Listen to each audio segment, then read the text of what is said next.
రక్షకుడైన యేసుక్రీస్తు వారి యొక్క శక్తిగల నామములో ప్రతి ఒక్కరిని ప్రేమతో ఉపవాస ప్రార్థనకు ఆహ్వానిస్తూ ఉన్నాను. ప్రియమైనటువంటి సంఘమా, నేటి అంశము ఉపవాస ప్రార్థన. Today's topic from the throne of grace, fasting prayer. ఉపవాస ప్రార్థన దేని కొరకు చేయాలి? విశ్వాసి ఉపవాస ప్రార్థన ఎలా చేయాలి? యేసు ప్రభు చేసిన ఉపవాస ప్రార్థన ఏమిటి? అనేక విషయాలు ఉన్నాయి. కొన్ని సత్యాలను పరిశుద్ధాత్ముడు మనకి పరిశుద్ధ గ్రంథము ద్వారా తెలియచేస్తూ ఉండగా మనం ఆశీర్వాదం పొందుకోవటానికి వాక్యపు ఆశీర్వాదాల కొరకు సిద్ధపడదాం ప్రార్థన ద్వారా. పరిశుద్ధాత్మదేవా, నీకు వందనాలు.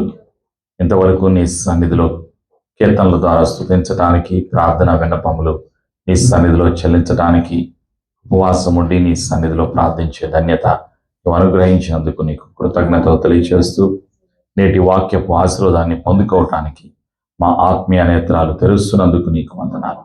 ప్రతి ఆటంకాన్ని, బంధకాన్ని, అనుమానాన్ని యేసు ప్రభు నామములో తీసివేస్తూ, యేసు రక్తంలో మా జీవితాలను ముద్రిస్తూ, యేసు ప్రభుని ఒప్పుకొనొచ్చు విశ్వాసములోకి, ఆశీర్వాదంలోకి నడిపిస్తున్నందుకు కృతజ్ఞతలు తెలియజేస్తూ, వాక్యపు ఆశీర్వాదము కొరకు యేసు నామములో సిద్ధపడుచున్నాం తండ్రి, ఆమేన్. ప్రియమైనటువంటి సంగమ, పరిశుద్ధ గ్రంథములో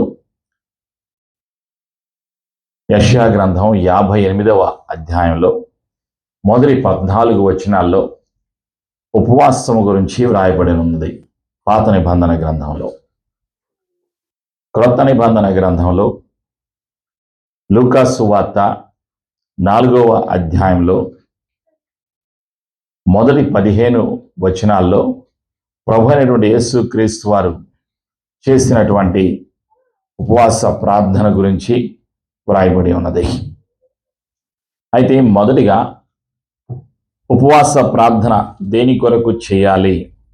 why do we need to fast and pray అనేటువంటి విషయాన్ని మనం జ్ఞాపకం చేసుకుందాం.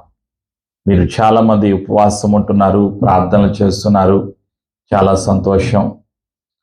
ఉపవాస ప్రార్థన దేని కొరకు చేయాలి అంటే, మొట్టమొదటిగా దేవుని శక్తిని పొందటానికి ఉపవాస ప్రార్థన చేయాలి.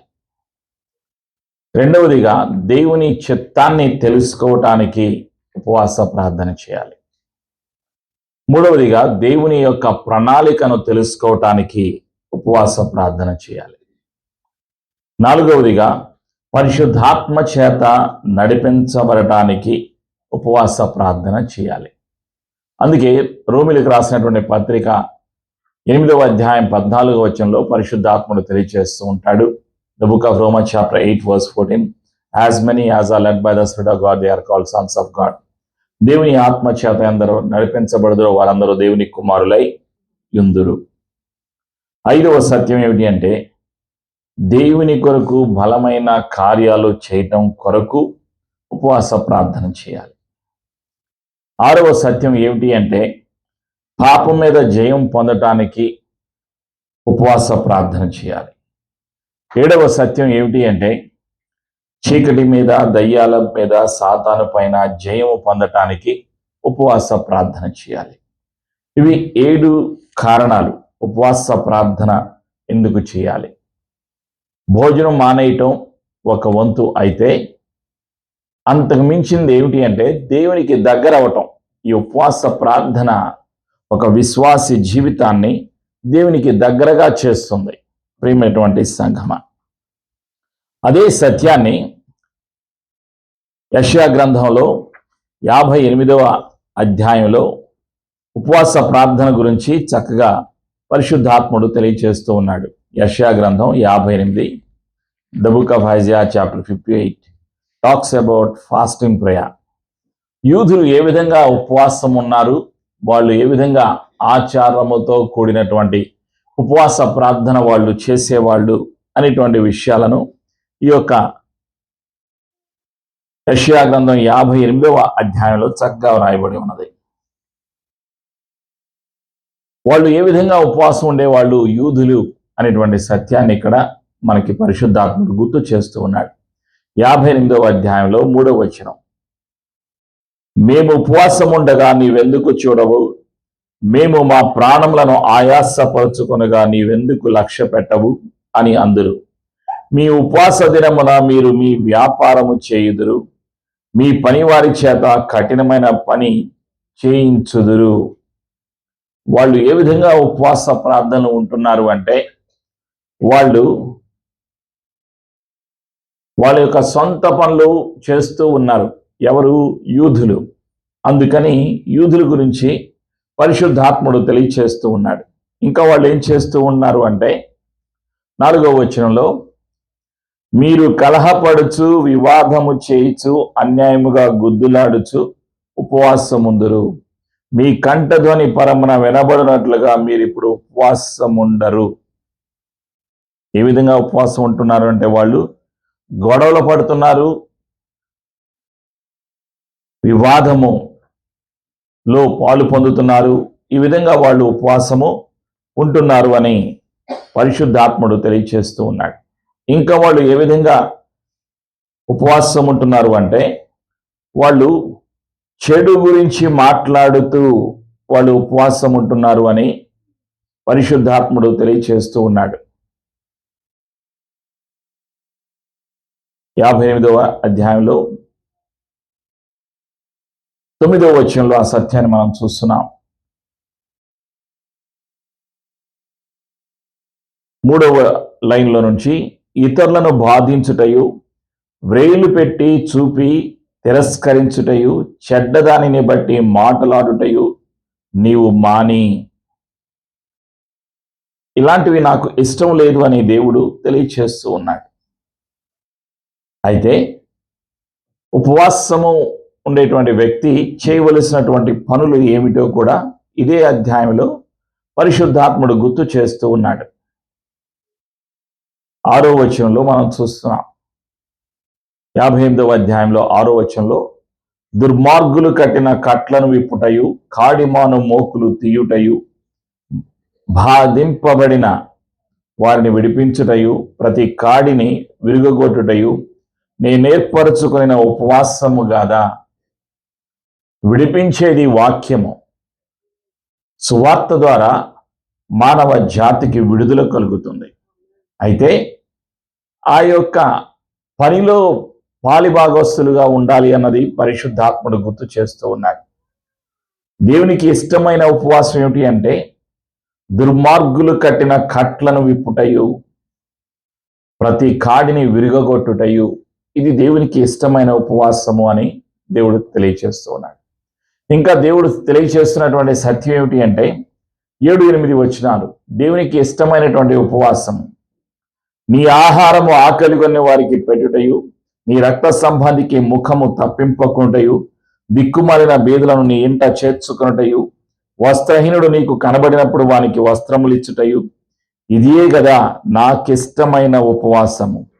అలాగున నీవు చేసినట్లా నీ వెలుగు వేకువ చుక్క వలె ఉదయించును, స్వస్థత నీకు శీఘ్రముగా లభించును, నీ నీతి నీ ముందర నడుచును. యెహోవా మహిమ నీ సైన్యపు వెనుకటి భాగమును కావలి కాయును. అప్పుడు నీవు పిలువగా యెహోవా ఉత్తరమిచ్చును, నీవు మొరపెట్టగా ఆయన నేనున్నానను. ఎప్పుడైతే వాక్యానుసారమైనటువంటి ఉపవాస ప్రార్థన మనం చేస్తామో అప్పుడు ఆయన మన జీవితాల్లో ఆశీర్వాదాన్ని కలుగజేస్తారు. మనం చేసేటువంటి ప్రార్థనకు జవాబును ఆయన అనుగ్రహిస్తారు అని పరిశుద్ధాత్ముడు గుర్తు చేస్తూ ఉన్నాడు. ప్రియమైనటువంటి సంఘమా, ప్రభు అయినటువంటి యేసుక్రీస్తు వారి లోకములో నివసించినటువంటి కాలములో ఉపవాస ప్రార్థన చేశారు. ప్రభు అయిన యేసుక్రీస్తు వారు 33.5 సంవత్సరాలు ఈ భూలోకంలో నివసించి ఉన్నారు. అయితే 30 సంవత్సరాలు పూర్తి అయిపోయిన తర్వాత యోర్దాను నదిలో బాప్తిజం ఇచ్చేటువంటి యోహాను ద్వారా బాప్తిజం తీసుకున్న తర్వాత ప్రభు అయినటువంటి యేసుక్రీస్తు వారు 40 రోజుల ఉపవాస ప్రార్థన చేశారు. ఆ సత్యాన్ని లూకా సువార్త 4వ అధ్యాయంలో మనం మొదటి నుంచి చదువుకున్నప్పుడు, ధ్యానం చేసినప్పుడు ఆ సత్యాలన్నీ కూడా మనకి బయలుపడతాయి. యేసు పరిశుద్ధాత్మపూర్ణుడై యోర్దాను నది నుండి తిరిగి వచ్చి 40 దినములు ఆత్మ చేత అరణ్యములో నడిపింపబడి అపవాది చేత శోధింపబడుచుండెను. ఆ దినములలో ఆయన ఏమీయూ తినలేదు.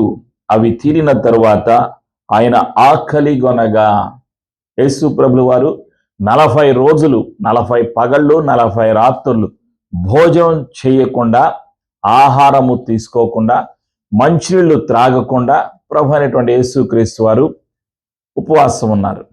ప్రేమైనటువంటి సంఘమా, మీరు ఆ విధంగా ఉండాలని నేను కోరుకోవట్లేదు. వారానికి ఒక్కరోజు ఉంటే చాలు, ఒక్క పూట ఉపవాసం ఉంటే చాలు. గుర్తుంచుకోండి ప్రియమైనటువంటి సంఘమా. యేసు ప్రభు వారు శరీరధారిగా ఉన్నప్పుడు ఉపవాస ప్రార్థన చేశారు. ఆయన ఉపవాస ప్రార్థన అయిపోయిన తర్వాత జరిగినటువంటి సంఘటన, సహజంగా ఆకలి వేస్తుంది. ఎవరైతే ఉపవాసం ఉంటారో వారికి అయిపోయిన వెంటనే ఆకలి వేస్తూ ఉంటుంది. యేసు ప్రభు వారికి కూడా ఆకలి వేసింది. 3వ వచనం, 4వ అధ్యాయం 3వ వచనం, ఆయన ఆకలి గొనగా, యేసు ప్రభు వారు ఆకలి గొనినప్పుడు అపవాది, నీవు దేవుని కుమారుడవైతే రొట్టె అగునట్లు ఈ రాతితో చెప్పుమని ఆయనతో చెప్పాను. అపవాది వచ్చేసాడు. ఉపవాసం ఉన్నప్పుడు ఎవరు వస్తారు దగ్గరికి? అపవాది వస్తాడు. ఆలోచన చేయండి. మీరు ఎప్పుడైతే ప్రార్థన చేయాలని ఆశపడుతూ ఉంటారో, ఉపవాసం ఉండాలని ఆశపడుతూ ఉంటారో, దగ్గరికి అందరికన్నా ముందు సాతానుడు వస్తున్నాడు. యేసయ్య దగ్గరికి కూడా ఎవరు వెళ్ళారు? సాతానుడు వెళ్ళాడు. అపవాదికి తెలుసు యేసు ప్రభు దేవుని కుమారుడు అని, యేసు ప్రభు దేవుడు అని. ఆ సత్యం తెలిసినటువంటి వాడు ఎవరు? అపవాది.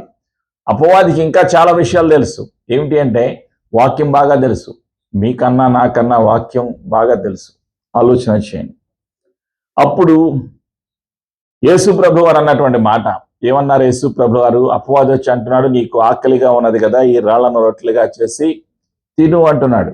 అప్పుడు యేసు ప్రభు వారు అన్నటువంటి మాట 4వ అధ్యాయం 4వ వచనం, మనుషుడు రొట్టె వలన మాత్రమే జీవించడు అని వ్రాయబడి ఉన్నదని వానికి ప్రత్యుత్తరం ఇచ్చాను. ఇది మొదటి శోధన, ఫస్ట్ టెంప్టేషన్. శరీరాశ, లస్ట్ ఆఫ్ ఫ్లెష్, మొదటి శోధన. ఆలోచన చేయండి. ఈ లోకములో మానవ జాతిని అపవాది శోధిస్తూ ఉంటాడు, శోధనలకు గురి చేస్తూ ఉంటాడు. ఏ విధంగా? యేసు ప్రభువాన్ని శోధించాడు, శరీరాశ చూపించాడు. అయితే యేసు ప్రభు వారు ఆ అపవాది మీద జయము పొంది ఉన్నారు. అప్పుడు అపవాది 5వ వచనం, ఆయనను తీసుకుని పోయి భూలోక రాజ్యములన్నిటినీ ఒక నిమిషములో ఆయనకు చూపించి, అధికారమంతయు ఈ రాజ్యముల మహిమయు నీకెత్తును. అది నాకు అప్పగింపబడి ఉన్నది, అదెవనికి నేను ఇయ్యగోరుదునో వానికెత్తును. కాబట్టి నీవు నాకు మ్రొక్కితివా, ఇదంతయు నీ దగునని ఆయనతో చెప్పాను. ఆలోచన చేయండి. ఏం చేశాడు అపవాది? ఎత్తైన ప్రాంతానికి తీసుకుని వెళ్ళి చూపిస్తున్నాడు. ఆ దేశాన్ని చూపిస్తూ ఉన్నాడు, ప్రాంతాన్ని చూపిస్తూ ఉన్నాడు. భూలోకములో ఉన్న అధికారం అంతా నా అధీనంలో ఉన్నది. అయితే నేను నీకు అధికారం ఇస్తాను, నీవేం చేయాలి? నాకు మ్రొక్కాలి. కాబట్టి నీవు నాకు మ్రొక్కితివా, ఇదంతయు నీ దగునని ఆయనతో చెప్పాను. అసలు సత్యం ఏమిటి అంటే, యేసు ప్రభు సర్వాధికారి. పరలోకమందును భూమి మీదను సర్వాధికారము కలిగి ఉన్నటువంటి దేవుడు ప్రభు అయినటువంటి యేసుక్రీస్తు వారు. మత్తయి సువార్త 28వ అధ్యాయం 19వ వచనంలో ప్రభు యేసుక్రీస్తు వారు తన శిష్యులతో సెలవిస్తున్నటువంటి సత్యం ఏమిటి అంటే, పరలోకమందును భూమి మీదను సర్వాధికారము నాకు ఇయ్యబడి ఉన్నది అని యేసు ప్రభు వారు సెలవిస్తూ ఉన్నారు. సర్వాధికారి అయిన యేసు ప్రభు దగ్గరకు వచ్చి అపవాది శోధిస్తూ ఉన్నాడు. ప్రియమైనటువంటి సంఘమా, ఇది 2వ శోధన. లోకాన్ని చూపిస్తున్నాడు, లోకములో ఉన్నటువంటి అన్నీ కూడా చూపిస్తూ ఉన్నాడు, రాజ్యాలను చూపిస్తున్నాడు. ఇదంతా నా ఆధీనంలో ఉంది, నేను నీకిస్తాను అంటున్నాడు. అది నేత్రాశ. ఈ లోకంలో చూసినవన్నిటినీ కూడా చేత ఆకర్షించబడేలా చేస్తాడు. ఎవరు? శోధకుడు. ప్రభువైన యేసుక్రీస్తు వారు ఏమన్నారు? అందుకు యేసు 8వ వచనం, నీ దేవుడైన ప్రభువునకు మ్రొక్కి ఆయన మాత్రము సేవింపవలెను అని వ్రాయబడి ఉన్నదని వానికి ప్రత్యుత్తరం ఇచ్చాను. పిమ్మట ఆయనను యెరూషలేమునకు తీసుకొని పోయి దేవాలయ శిఖరమున ఆయనను నిలువబెట్టి, నీవు దేవుని కుమారుడవైతే ఇక్కడ నుండి క్రిందికి దుముకుము, నిన్ను కాపాటకు నిన్ను గూర్చి తన దూతలకు ఆజ్ఞాపించును, నీ పాదం ఎప్పుడైనను రాతికి తగులకుండా వారు నిన్ను చేతులతో ఎత్తి కొందురు అని వ్రాయబడి ఉన్నదని ఆయనతో చెప్పాను. యేసు ప్రభువు వారికి వాక్యాన్ని తెలియచేస్తున్నాడు. ప్రియమైనటువంటి సంఘమా, కీర్తన 91లో ఉన్నటువంటి సత్యం ఏమిటి అంటే, నీ పాదములకు రాయి తగులకుండా ఆయన కాపాడుతారు అని కీర్తన 91లో రాయబడి ఉంది. ప్రియమైనటువంటి సంఘమా, ఆ సత్యాన్ని గుర్తు చేస్తూ ఉన్నాడు. ఎవరు? అపవాది తెలియచేస్తూ ఉన్నాడు. కీర్తన 91 12వ వచనంలో చూస్తాం. 10, 11, 12 వచనాల్లో, నీకు అపాయమేమీ రాదు, ఏ తెగులు నీ గుడారమును సమీపించదు, నీ మార్గములన్నిటిలో నిన్ను కాపాడుటకు ఆయన నిన్ను గూర్చి తన దూతలకు ఆజ్ఞాపించును, నీ పాదములకు రాయి తగులకుండా వారు నిన్ను తమ చేతుల మీద ఎత్తి పట్టుకొందురు. ఇది కీర్తనలో ఉన్నటువంటి సత్యాన్ని గుర్తు చేస్తున్నాడు. ఎవరు? అపవాది. అంటే అపవాదికి ఏం తెలుసు? పరిశుద్ధ గ్రంథంలో ఏ అధ్యాయంలో ఏ రాయబడి ఉన్నదో కూడా పూర్తిగా తెలుసు. ఆలోచన చేయండి. మనకు ఒక్కోసారి గుర్తుండదు, జ్ఞాపకం ఉండదు, మనం మర్చిపోతాం, వాక్యాన్ని మర్చిపోతాం, ప్రవచనాలను మర్చిపోతాం, యేసయ్య చెప్పిన మాటలను మర్చిపోతాం. అయితే వాడు మర్చిపోడు, అపవాది మర్చిపోడు, గుర్తు చేస్తున్నాడు. యేసయ్యకు సమస్తము తెలుసు, ఆయన సర్వజ్ఞాని, ఆయనకు తెలియంది ఏది కూడా లేదు. అన్ని తెలిసినటువంటి సర్వజ్ఞానికి అపవాది చెప్తూ ఉన్నాడు. ఈ విధంగా ఏమని తెలియచేస్తున్నాడు? నీవు నాకు మ్రొక్కితే అంటున్నాడు. ఇంకా ఏమంటున్నాడు? దేవాలయం శిఖరం పైన నిలబెట్టి, నీ దేవుడైన నీవు దేవుని కుమారుడవైతే ఇక్కడ క్రిందికి దుముకుము, క్రిందికి దూకు అంటున్నాడు. అప్పుడు నీ పాదాలకు రాయి తగలకుండా దేవదూతలు వస్తారు, నిన్ను పట్టుకుంటారు అని చెప్తూ ఉన్నాడు. అప్పుడు యేసు ప్రభువు వారు అన్నటువంటి మాట 12వ వచనం, అందుకు యేసు, నీ దేవుడైన ప్రభువును శోధింపవలదు అని చెప్పబడి ఉన్నదని వానికి ప్రత్యుత్తరం ఇచ్చెను. దేవుణ్ణి శోధించటానికి నీవు ప్రయత్నం చేయవద్దు, శోధింపవద్దు అని ఆజ్ఞాపించారు. ఎవరు? యేసయ్య. 13వ వచనం, అపవాది ప్రతి శోధనను ముగించి కొంతకాలము ఆయనను విడిచిపోయెను. 3 రకాలైనటువంటి శోధనలు యేసు ప్రభువు వారికి ఇచ్చాడు. శరీరాశ, నేత్రాశ, జీవపు డంభము. మనసులో ఉండేటువంటి గర్వం కనిపించదు, హృదయంలో ఉండేటువంటి గర్వం కనిపించదు. ప్రియమైనటువంటి సంఘమా, ఇది మనుషులను వేధిస్తూ ఉంటుంది, వెంటాడుతూ ఉంటుంది, మనుషులకు కనిపించదు. యేసు ప్రభువు వారు అన్నటువంటి మాట ఏమిటి అంటే, అందుకు యేసు, నీ దేవుడైన ప్రభువును శోధింపవలదు అని చెప్పబడి ఉన్నదని వానికి ప్రత్యుత్తరం ఇచ్చాను.